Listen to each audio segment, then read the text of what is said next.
Hello and welcome to PlayStation Racer. My name is Mitchell Morgan and today I have another World Circuit race, but I completely mess up. Completely self-inflicted error right at the end of this race. I'll get to that a little bit later. In the meantime, I'm going to dive into the options and just make sure that we are on the hard race difficulty, the one that we're using for all of these World Circuit races now. And then we can come out of here, we'll head over to Japan and the Suzuka Circuit, a circuit that I love. And we've just got one race to finish in here, which is the World Touring Car 800. So we're going to go with our favourite NSX Concept, the Honda. I'm going to choose the racing medium tyres just to get me through the race and give me some options should I need it. The only other changes to note are the output adjustment of 90, ballast of 0 and the power restrictor of 90. Both set, or all three of those have been set to get the performance points to below the 800 that is required for this particular race. So let's get into it. Or I should point out, if you're doing this one, go with the intermediate and wet tyres because there is very often weather in this particular race. I've already got those for this car, so I am good. So I'm going to set the power level to 2 for this one, just so that we can get right the way to the end of the race on these medium tyres should we not get any weather. So I'm just going to hedge my bets there for the moment. In the meantime, it's just a case of getting through these cars. I found that there was an overtaking opportunity into the S's. There's also another opportunity coming up on this particular corner, so as we go through the last S, very often the AI cars were going wide, and you can also get them on the very exit of the S's there, as I did with the Ford GT. Going through here, I learned that it's best to just tuck in behind the cars. There are some overtaking opportunities, but I very often found myself on the gravel out there if I wasn't careful. Coming down into this corner is another great overtaking opportunity under braking, so long as you can get it slowed down and turned in for that extremely tight hairpin bend. And then another overtake opportunity was around Spoon Curve, which is coming up. But again, you need to be very careful about whether you go around the outside or whether you cut up the inside of these cars, because they tend to be a little bit all over the place. They're also braking mid-corner and the like.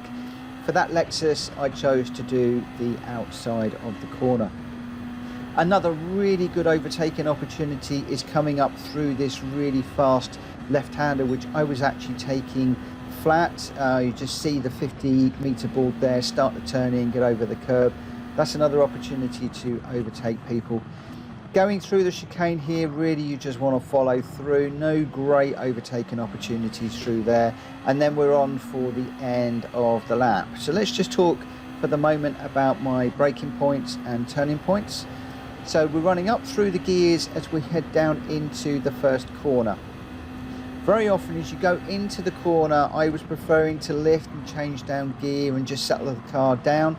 But third gear through here, and then for the most of the time, especially when I'm following cars, I stayed in third gear and then just used the brake and the throttle just to settle the car and make sure that we pick up the curbs on the way through, and also give us the opportunity to do these overtakes that you can see me doing at the moment. Yes, occasionally we are banging doors and a slight nudge of bumpers, but I'm up against the AI and I'm not too worried about that at the moment. Third gear through there, just throw it in. Second gear, very often I would slow down to that corner so you don't go wide like I just did there. Up through the gears, and then as you come off this corner, the curb there, slow it down into second gear. So you're looking for the end of the curb on the right hand side. As you go around this long corner, build up the speed, but you're looking for a square of tarmac on the right hand side just as you go around this corner. So you see the curb, and then you get the 100-meter board, then you get that little tarmac bit. Slow it down on the tarmac to third gear, and then just, well, you're going to need to find your own way through Spoon Curve. Sometimes you get caught up behind a car and you just need to adjust accordingly. But mostly third gear for me through there. Up through the gears, all the way up into sixth. As soon as you see the 50-meter board here, start to turn it in, take a bit of the curb, should be able to take that one flat, and then I'm looking for the 100-meter board, bury the brake pedal, down into second gear. I've gone a little bit deep there. You want to be probably just before the 100-meter board if you've gone flat through the fast left-hander. And that's basically how I run this particular track, and how I find that the car works very, very well, keeping it balanced and also getting the overtake. So as you can see, I'm third gear all the way through there. Just use a bit of curb, and then I stay on this curb, still in third, look to the next curb. Every single corner here, you're looking for the next apex of the next curb, and you can actually get quite high up on some of the curbs. There's a green Astro part of the curb that you can put a wheel onto, but I tended to just try and keep my near side wheel of each curb just on the curb, which kept the car nicely balanced. Third gear through here, and then down into second, both for rotation, also so as not to run into the car in front, but also I found that that was a really nice gear through there. As you come off this curb, bury the brake pedal. I've actually gone down into first gear for this one because we're tight up against the Subaru in front. He gets away from me because I didn't quite get the power down quickly enough in first gear. I've got a bit of wheel spin. So really you want to be first gear into the corner, second gear through the corner, so that you can get the traction on the way out. Again, third gear through here, just watching the Subaru in front to see where the overtaking opportunity is going to come. I thought I was going to be able to get a run on him on the exit. That didn't happen. So now we're going to go to the right to see if we can get an overtake done down the outside as he brakes. As we go into this corner, there we go. If you do that, you just need to make sure that you do still manage to get the turn in sixth gear, or you're going to need to drop down into fifth gear just to lose a little bit of speed. I broke a little bit earlier there, just before the 100-meter board, just so that we could get that slowed down because I was flat through that fast right-hander. So at the end of lap 4, we are up into 8th position. We are 11 seconds behind the leader, which is very, very comfortable. I am going to assume that some of these cars are going to pit, and if you look at the tyres at lap 4, we are only just starting to see some wear on all 4 of the tyres. Nice even wearing across the car right now. So I'm trying not to slide the car around too much to preserve the tyres as much as possible, whilst also undertaking and overtaking these cars. So we're just continuing to push now. Got Fragger in front of me. I always have trouble getting past Fragger. Really seems to be the problem. Oh, and we're going to get into the back of him, a little bit into there. He's defending well. Just right tucked up behind now. Again, taking the centre of the track to defend a little bit through there. Can I get him under braking into the hairpin? Throwing it down the inside using first gear to get a bit of rotation. He's still on the outside, gets in front of us, so we're a little bit too acute of an angle through that corner. Had to slow it down a little bit too much, and he had a better run. So we're going to need to regroup, rethink, and just work a little bit harder on getting past the Super in front. Got a little bit deep through that corner, just getting a little bit ruffled, trying to get past Fragger. As I said, he's always the car that I have trouble with. I don't know what it is. But I always sort of seem to have some issues. So we drop back a little bit at the moment, catching up under braking, an opportunity to go up the inside, and very, very easily made that pass in the end. Nice take of the curbs through the chicane there. That was nicely taken to get back onto the back of the Aston Martin in front of us. The Aston Martin's going away a little bit, so clearly these top runners are pretty quick, and we're going to need to really get the hammer down if we're going to overtake these before we get into any pit stops. And that's assuming any of these cars are going to pit. I'm making the assumption that they are. Get down the inside of the Aston Martin there. I'm going to assume that they are going to pit, in which case we're going to be sitting very, very pretty right now. Just coming up on the AMG, just getting into the back of the AMG slightly, letting them know that we're there, and then up the inside. That's another move done for second place and 2 seconds off of the leader. Yeah, hopefully they are going to be pitting, in which case that will put us in a very, very good position. But I have also noticed that the sky has gone decidedly grey at this point in the race. So have we got some weather that is coming in? Just doing my usual overtake down into the hairpin, using the braking and the inside, but the Viper does come back at me. The Viper is a very, very quick car. So we will pick up the slipstream and then just have a little think about spoon curve and whether there's an opportunity. So we hung off to the left there, hoping that there might be a bit of an opportunity. The Viper very often does go a little bit deep into some of these corners.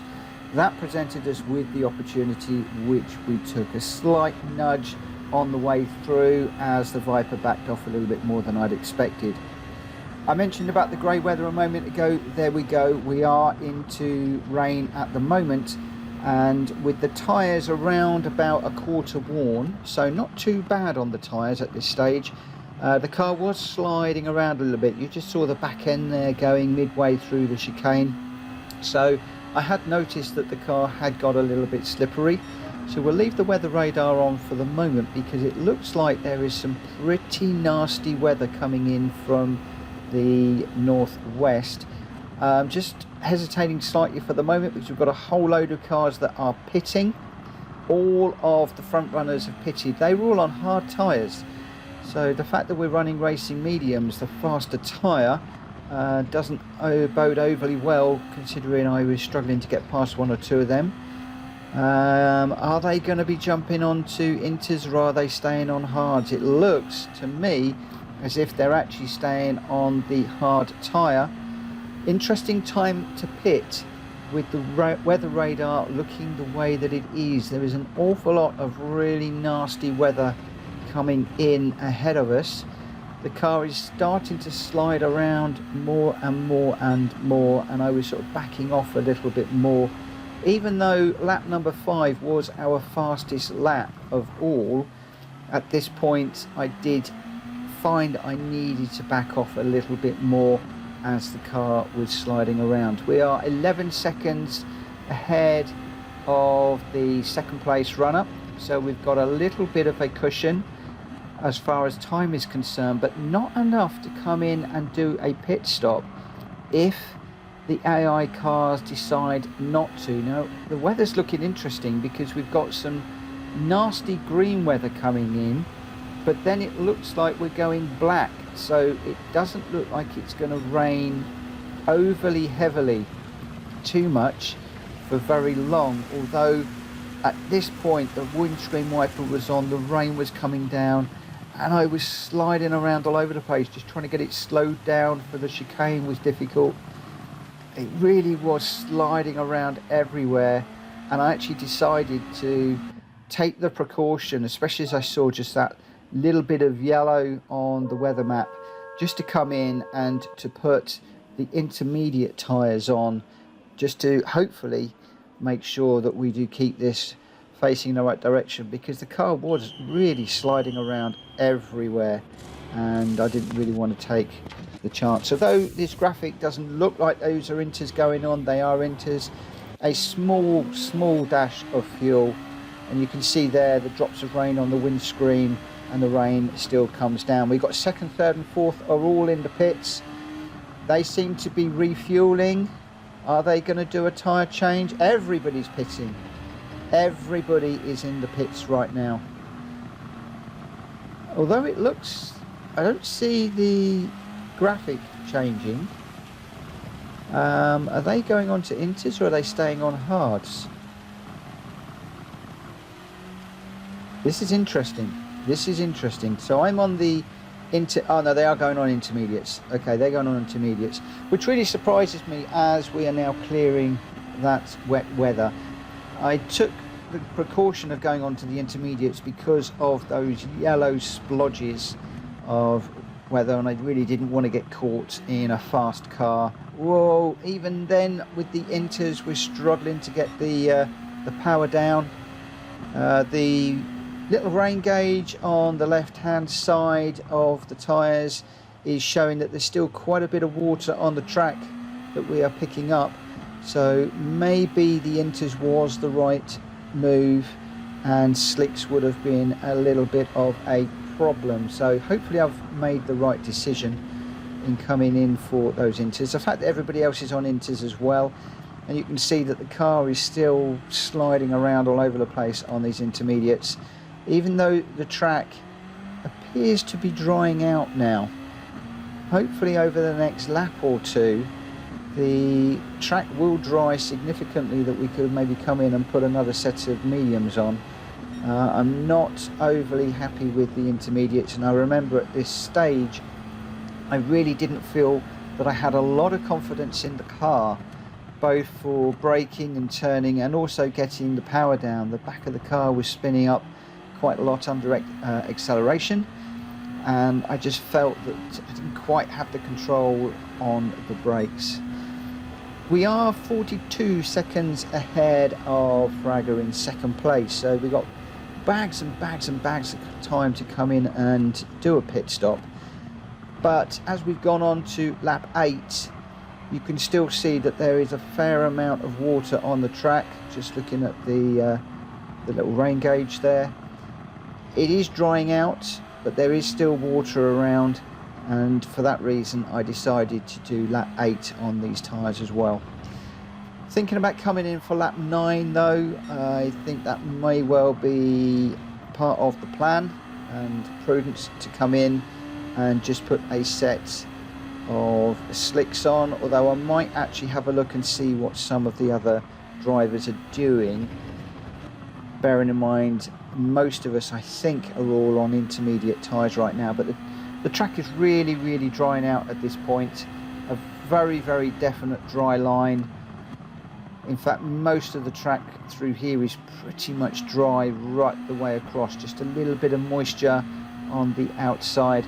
Although looking at the rain gauge, it's still showing that there is a fair amount of water that we are picking up on the track. So although it feels as if we've got a dry track, clearly there is quite a bit of moisture, and I would say keep an eye on that little rain gauge just in case. At this point I was thinking, do I come in for slicks or do I stay on the intermediates? The intermediate tyres are wearing okay.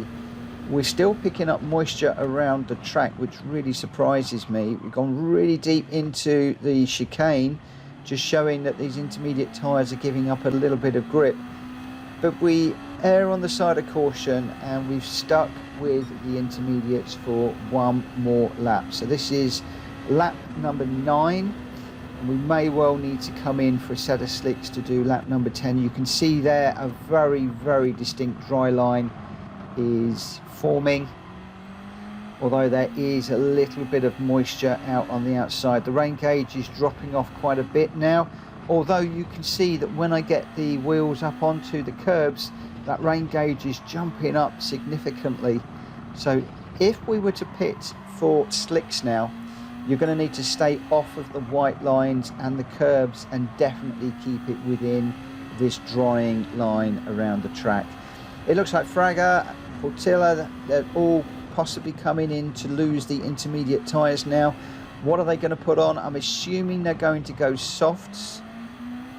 A lot of them were on hards earlier, so whether they were going hard medium, in which case they're going to go medium now, or whether they've got a full complement of tyres available to them. If it was me, I'd be going soft.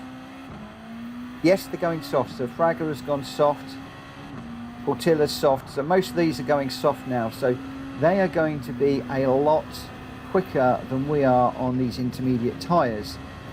So is now the right time to come in and put those soft tyres on. So we're on 51.7 seconds to the car behind. That's just gone out to 52 seconds. So this is now getting interesting, because 53, I seem to be just as quick on the intermediates as they are on the softs. So as we come into the chicane, just getting it slowed down, We're actually as quick as the cars on softs at the moment. There is still some moisture on the track if you notice, and I decided to go around to do the final lap on the intermediates, not risking coming in for a pit stop, although on the game I've never seen a pit stop error. Be interesting to know if anybody's ever seen a pit stop error or a slow pit stop. If you have, please leave a comment, let me know. But yeah, we decided to stick with the intermediate tyres. They're running fine, as you can see with the time. We're out to 55 seconds now, so either the other cars on the slicks are struggling to get them turned on, or I'm just finding that these intermediates are absolutely fine. We've got the Nissan up in front, which we come around to lap, so that's great. We've got a lap car under our belt as well now. The lap times we were doing a 158, 159, 157 on the slicks. We're doing a 204, 202 on the intermediates, so not that much slower. We've got the second and third place drivers are now coming in to lose their intermediates tyres. Basically anybody on intermediates is coming in and ditching them now. But I felt quite comfortable with staying on the intermediates right the way to the end of the race, and that's now put me 1 minute 10 seconds ahead of Portilla in second place. So winning this by a country mile, lapping the car behind. Everything is under control. Tyres are looking worn but okay. Just taking it easy. You really don't need to do anything silly. And as we come down to the chicane for the last time, well, we've way over broken ourselves onto the green stuff. Round it goes, the first big error. Oh, Mitchell, what are you doing? You have one chicane to finish. Ah, man, what are you doing? We just get it straightened up, and then we'll come across the line. So really let ourselves down at the end with a stupid and very much unnecessary mistake. We did get first though, still over a minute faster than Portilla in the Viper. So that is a great car for doing this particular race with that particular setup. 168,000 credits. We didn't get a clean race bonus, but this is all about really getting the gold trophies more than anything else. If you found this video useful, please give it a thumbs up, give it a like. If you're new around here, please hit the subscribe button to help support the channel. It doesn't cost anything. And if you're back as a subscriber for more, thank you ever so much for continuing to support the channel. It is greatly appreciated. For now, I will see you on another video coming very soon. Take care. Bye-bye.